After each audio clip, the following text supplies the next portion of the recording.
안녕하십니까. 저는 말씀하셨듯이 경기도 안성 예성교회를 섬기고 있는 어, 저는 경기도 안성에 거주하고 있고요. 안성 예성교회를 섬기고 있습니다. 나이는 37살이고요. 뭐 제가 감히 이 자리에 뭐 설 수 있는 자격은 안 되지만 또 거룩한 부담을 또 이렇게 주셨으니 한번 저의 삶을 한번 나눠보고자 합니다. 저는 모태신앙으로 태어나서 정말 교회에서 자랐습니다. 교회에서 자랐고 교회에서 맨날 예배드리고 찬양하고 그게 제 삶의 전부였습니다.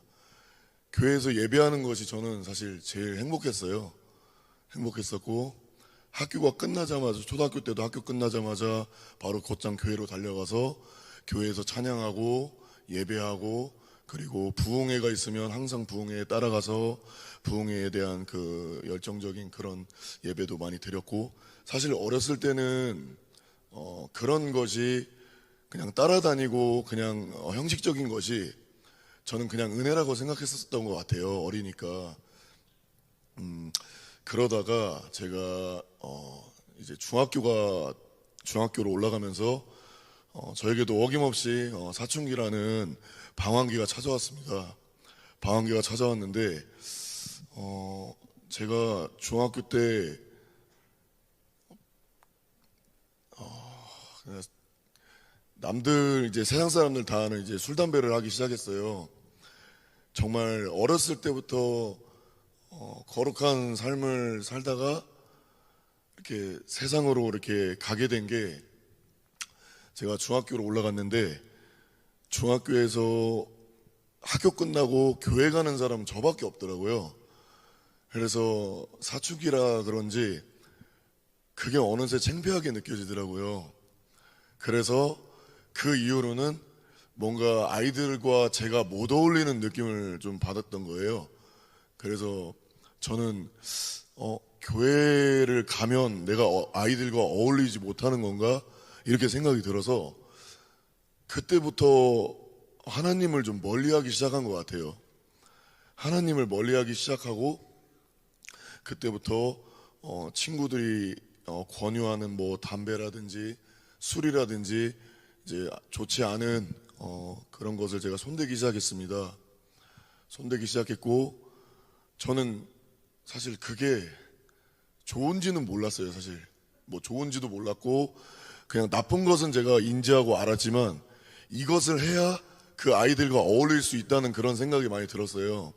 그래서 그 아이들과 어울리고 싶은 마음에 제가 그거를 선택을 했고 하나님을 떠나기 시작했습니다. 그게 저의 방황기의 시작이었습니다. 근데 이제 제가 그렇게 세상에서 살다가 정말로 그냥 저한테는 그런 기분이 들었어요. 하나님의 바운더리 안에 있다가 밖으로 나갔는데 제가 경험해 보지 못한 세상을 저는 만났습니다. 근데 이상하게 나쁘지만은 않은 감정들이 들었어요. 왜냐하면 제가 맛보지 못한 것들을 맛보니까 또 그리고 제가 이것을 함으로 그 친구들이 저를 좋아해주고 저를 많이 이렇게 올려주니까 제가 그것에 조금 더 마음이 커졌던 것 같습니다. 그래서 저는 그 길을 선택했고 저의 방황기는 거의 20년 이상이 되었습니다. 20년 이상이 되었고요. 근데 그 생활이 저는 마치 그런 것 같았어요. 지금 제가 예수님을 만나서 돌아보니 하나님께서 선악과를 만드셨잖아요. 그러니까 선악과 같은 그런 모습이었던 것 같아요. 겉으로는 굉장히 달콤하고 굉장히 이쁘고 굉장히 먹음직스럽게 보여서 제가 그것을 따라갔었습니다. 네.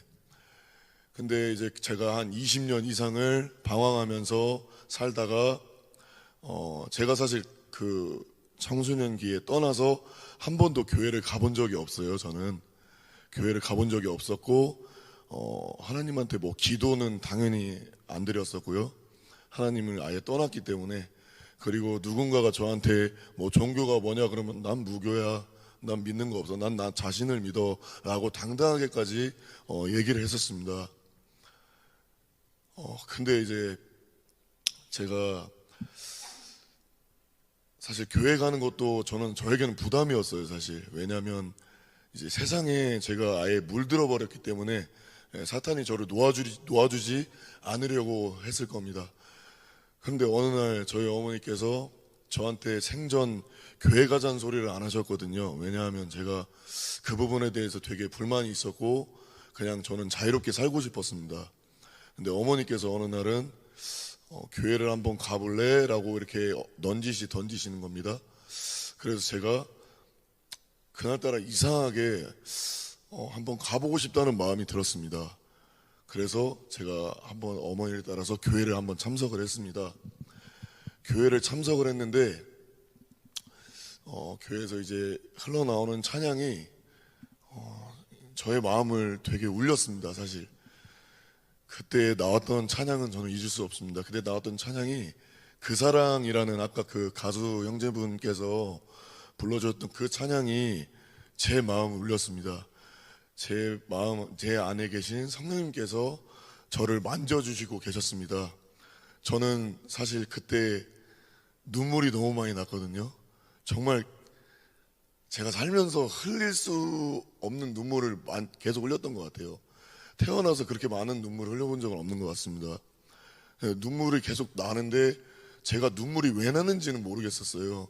왜 나는지도 몰랐고 그냥 눈물이 하염없이 흐르는데 저는 사실 그때도 굉장히 창피했습니다. 제가 눈물 흘리는 거 다른 사람이 볼까봐 그냥 몰래 계속 닦았어요.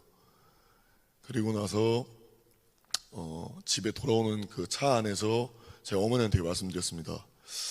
엄마, 내가 마음이 좀 이상한데 자꾸 나도 모르게 눈물이 나오는데 이거 왜 이러는 걸까요? 그러니까 어머니께서 그건 네가 우는 게 아니라 성령님께서 우시는 거야 라고 그렇게 말씀하셨습니다.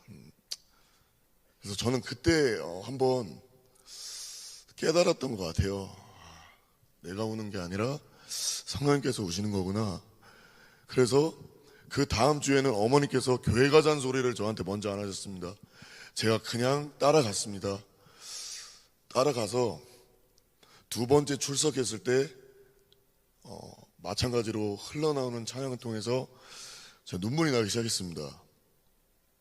네, 눈물이 나기 시작했고 그 눈물을 흘리는 와중에 제가 하나님한테 고백을 하기 시작했습니다.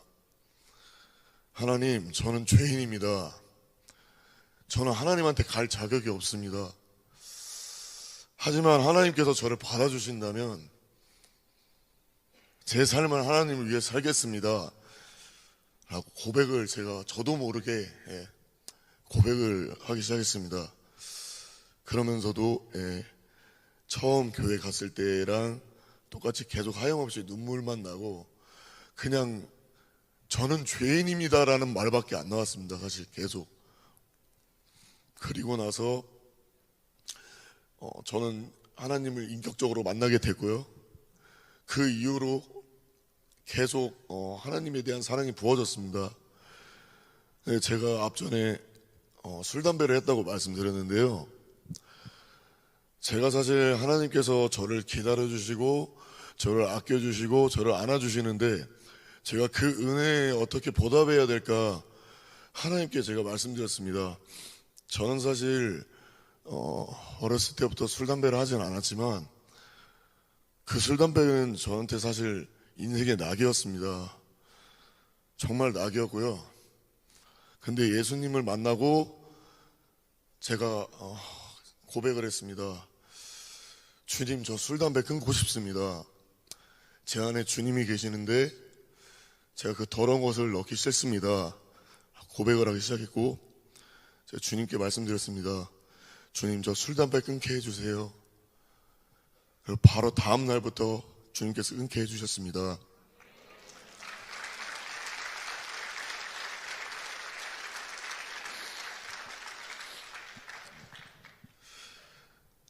네, 저도 솔직히 믿기지가 않았습니다. 왜냐하면 제가 20년을 넘게 술, 담배를 했는데 주님께서 그렇게 한 번에 단번에 끊게 하실 줄은 몰랐습니다, 진짜. 왜냐면 저는 솔직히 의심했거든요. 제가 하나님 의심했어요. 과연 바로 끊게 해주실 수 있을까? 근데 저의 의심이 확신으로 바꾸게 해주셨습니다, 하나님께서.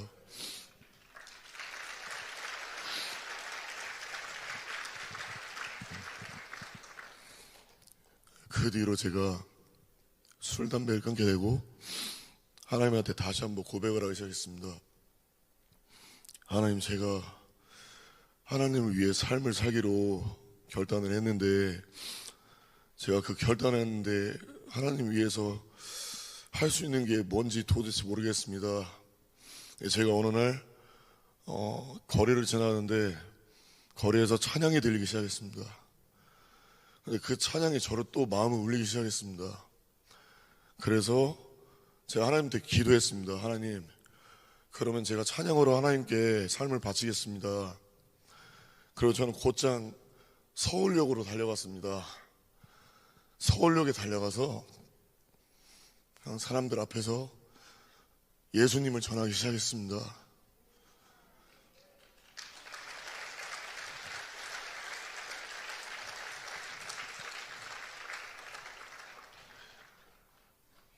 예수님 믿고 천국 가세요, 여러분. 여러분, 예수님 여러분 사랑하십니다. 예수님께서 여러분 절대 포기하지 않으십니다. 하나님께서 세상을 사랑하사 독생자를 주셨으니 이는 그를 믿는 자마다 멸망치 않고 영원한 생명을 얻게 하려 하심이라 라고 말씀하셨듯이, 누구든지 하나님을 믿으면 멸망치 않는다고 말씀에 분명히 적혀있다고 저는 복음을 전했습니다. 복음을 전하고 찬양을 하면서 저는 그게 저의 행복이었습니다. 사실 저는 그 이후로는 제가 아무것도 재미를 느끼지 못했어요. 그냥 단지 하나님을 찬양하고 하나님 말씀 보는 게 저한테는 유일한 낙이었습니다. 근데 이게 또 사람이 시간이 지나다 보니까 이 첫사랑이 그 하나님을 인격적으로 만났던 그 사랑이 조금씩 식더라고요. 그런 제 자신이 너무나 좀 미웠습니다. 그러던 어느 날 어머니께서 청년사업단이라는 그런 공고를 보시고 저에게 이제 말씀하셨습니다. 근데 제가 제 나이가 지금 37살이거든요. 근데 그 공고에 만 35세까지라고 이제 써 있더라고요. 그래서 저는 어머니한테 어머니, 저는 나이가 안 될 것 같다. 저는 못 갈 것 같다. 제가 가게 되면 민폐 끼치는 것 같다라고 말씀드렸는데, 어머니께서 그거는 네가 생각할 게 아니라 하나님께서 알아서 하실 거니까 그냥 가기만 하면 된다라고 말씀하셨습니다. 그래서 그 말에 순종하고 이곳 청년사업단에 오게 되었습니다.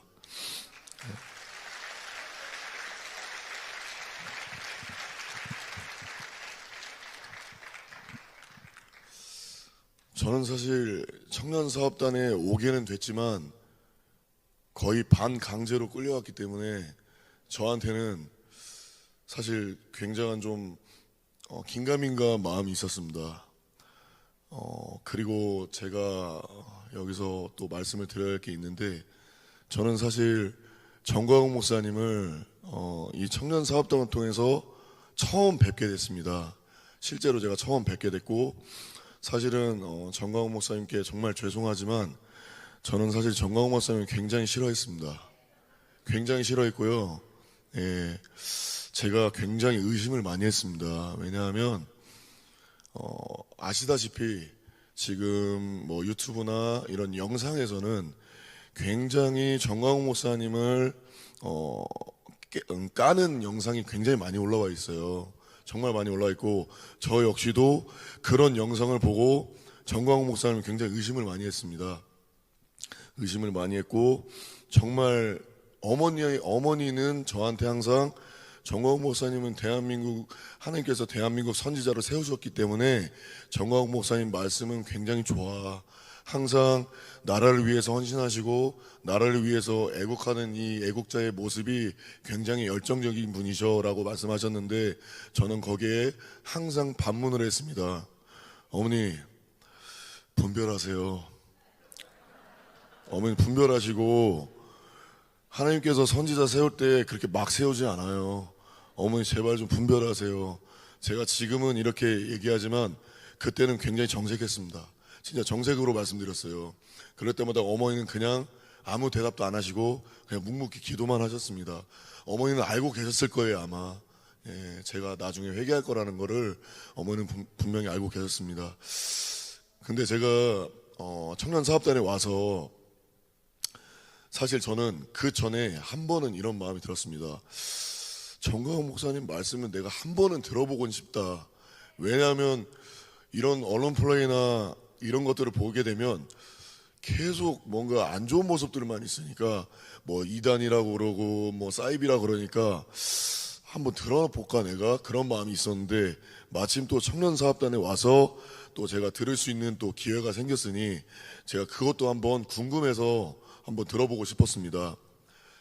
근데 이제 제가 와서 이제 정광훈 목사님 말씀을 들어보고 정광훈 목사님의 이 애국심을 제가 직접적으로 경험을 해보니 저의 의심은 그냥 확신으로 바뀌었습니다. 네.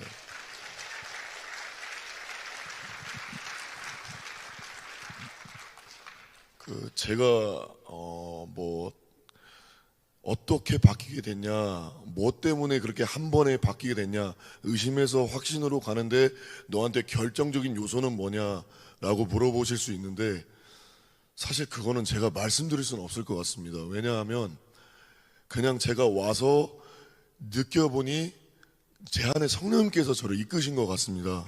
네.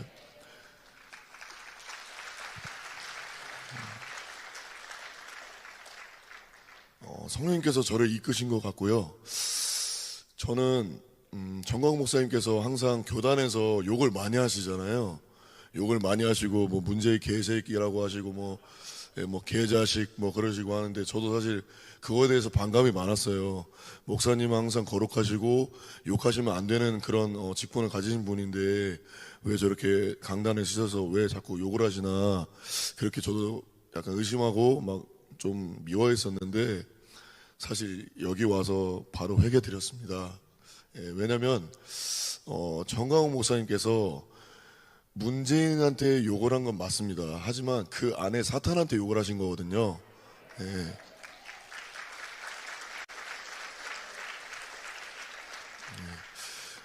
그러니까 제가 와서 정말 느끼고 그 정광훈 목사님의 그 뜨거운 성령님의 그 불타오르심을 제가 느껴보니 그 욕마저 제가 너무 재밌더라고요, 이제는. 예. 그래서 욕하시게 되면 항상 제가 그걸 웃게 되고, 그것조차도 뭐 죄송스럽지만 되게 귀여우시게 저한테 느껴지더라고요. 그래서 정광훈 목사님에 대한 의심과 정말 미워했던 그런 마음들을 하나님께 회개했고요. 예, 제가 정말로 이제는 뭐 정광훈 목사님도 계속 말씀하셨지만 너가 영적 부모를 흠모해라. 너의 네가 존경하는 목사님을 흠모해라라고 말씀하셨던 것처럼 이제는 정광훈 목사님을 흠모하게 됐습니다, 제가. 예.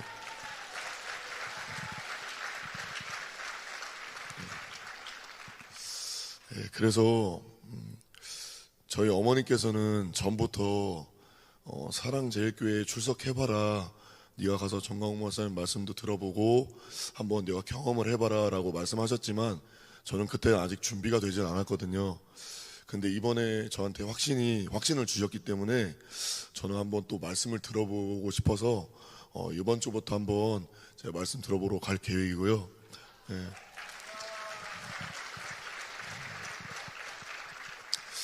네, 그래서 저는 사실 제가 느낀 거는 여기까지지만, 저는 여기 계신 청년분들한테도 제가 좀 말씀을 드리고 싶은 게, 사실 정광훈 목사님께서 이렇게 청년들한테 이렇게 기회를 주신 거는 저는 첫 번째로는 복음이 우선시 돼야 된다고 저는 생각합니다. 예. 일단 복음이 우선시 되고 그 다음이 사업이라고 저는 생각을 하고요. 정광훈 목사님께서 항상 표어처럼 말씀하셨던 예수 한국 복음 통일, 그게 예수님이 먼저 나왔기 때문에 그게 저는 가능하다고 저는 생각하고요. 예. 그리고 앞으로 여기에 또 지원하시고 또 방송을 통해서 보시는 우리 청년 여러분께 제가 조금 드리고 싶은 말은, 제가 인터뷰 때도 제가 말씀을 드렸었는데, 사실 청년들이 굉장히 많이 프레임이 씌워져 있어요. 굉장히 많이 프레임 씌워져 있고, 정광훈 목사님에 대한 안 좋은 인식이 굉장히 큽니다.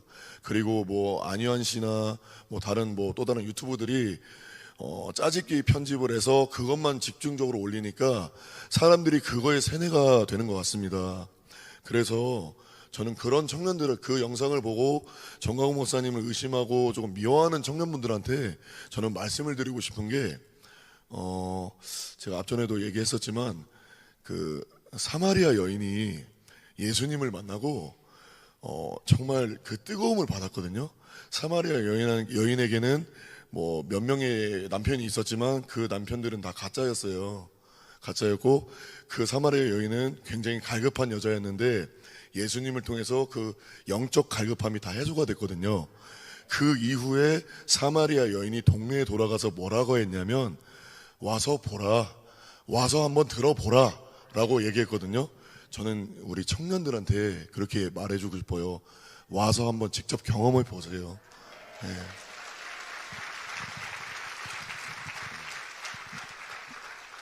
와서 직접 경험해 보시고 정광훈 목사님 말씀을 들어보시고 그걸 한번 성령의 그 불을 한번 느껴보셨으면 좋겠습니다. 네.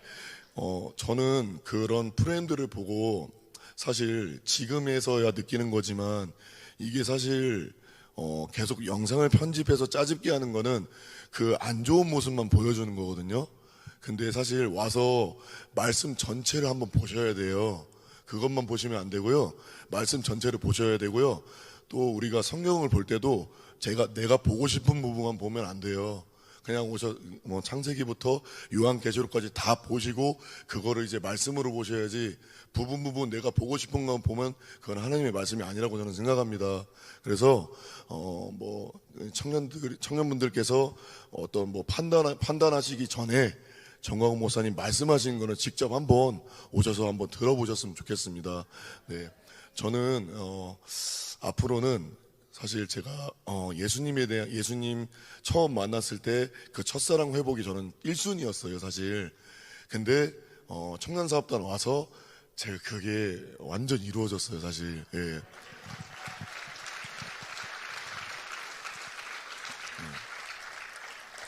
그래서 저는 하나님께서 응답을 두 가지를 해주셨다고 저는 생각합니다. 첫 번째로는 예수님이 인격적으로 만났을 때 그 뜨거웠던 첫사랑을 회복시켜 주시는 거, 그리고 두 번째로는 정광훈 목사님에 대한 의심과 그런 미움, 그 두 가지를 완벽하게 하나님께서 다 풀어주셔가지고요.